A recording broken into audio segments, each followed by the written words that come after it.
May I point out to you right now, the only reason God has a man survive is in order that he can thrive.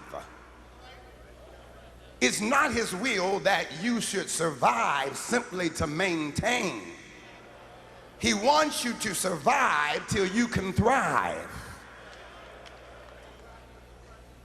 Considering the fact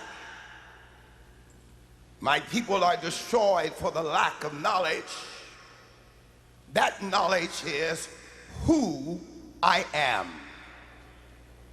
Ladies and gentlemen, you must not confuse who you are to what you are. Many of you only know what you are. You don't know who you are.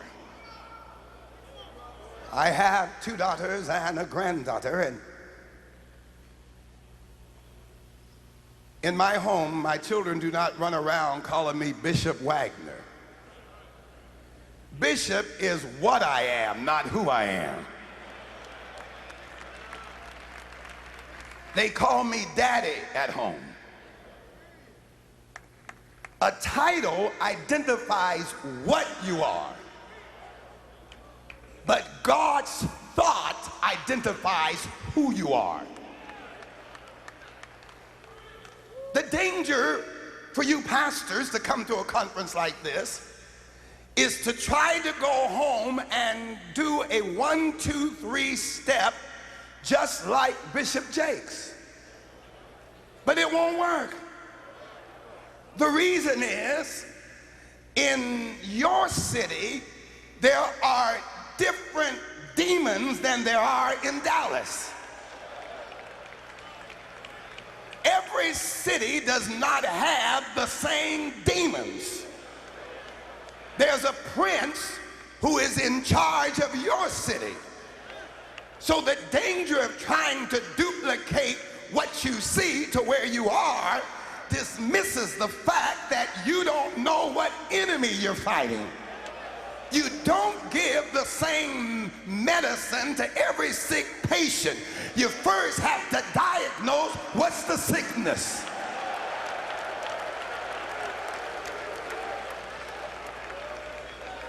That is what a man is. In psychology, rather, when I was in school in philosophy, the professor of philosophy always used ness on everything we were studying. He would say, now today we're going to take an exploratory study of the mental capacities on tree nests. We're talking about a tree. He called it tree nest. And today we're going to study man nests. Well, I learned from the philosopher if he could have his nest. Today, ladies and gentlemen, we're going to study who nests and what nests. What you are is composed by your environment. What you are is composed by your education. What you are is composed by what people said you are. But who you are is exclusively by the thought of God.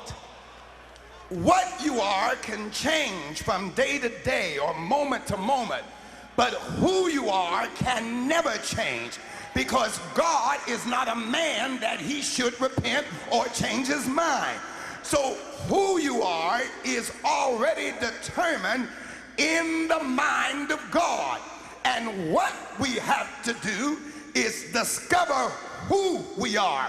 And once you know who you are, it doesn't matter what people say you are.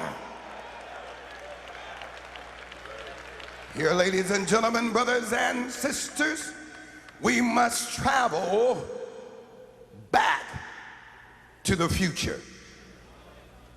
Listen to me a moment. Paradoxical, maybe, but true. When we talk about passing back to the future, we must remember that the human being on earth lives in 3 dimensions: the past, the present, and the future. However, ladies and gentlemen, that's philosophical. You see, the present is temporary. I am presently here. I'm here. I'm here. I'm here. I'm here. I'm here. I'm here. So present is not factual. It's temporary. So whatever state you are in now, it's just a temporary place. It's not a factual place. When we discuss future, ladies and gentlemen, the future is an illusion. You're constantly trying to get into the future, but it's an illusion. You say, I will do this tomorrow.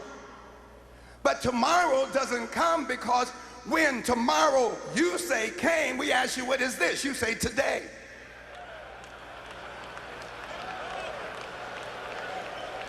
So the future is an illusion. If the past is temporary and non-factual, if the future is an illusion, the only concrete thing we have is the past. The past. The past.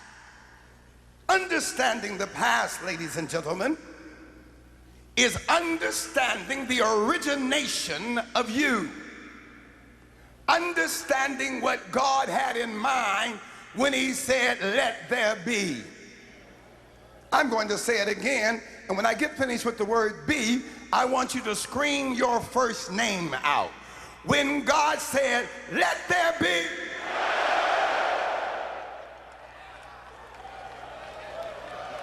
God does not mass produce human beings. He doesn't even mass produce snowflakes. Each one is individually produced. And so we have to understand what God had in mind. Here we go. When God said, let there be. The only way we can understand that, we have to go back to the future. You might still be having a little trouble in this comprehension, so let's see what we have here. Listen. To go back to the future is to go back to the origination of you. Do not confuse your creation with your birth.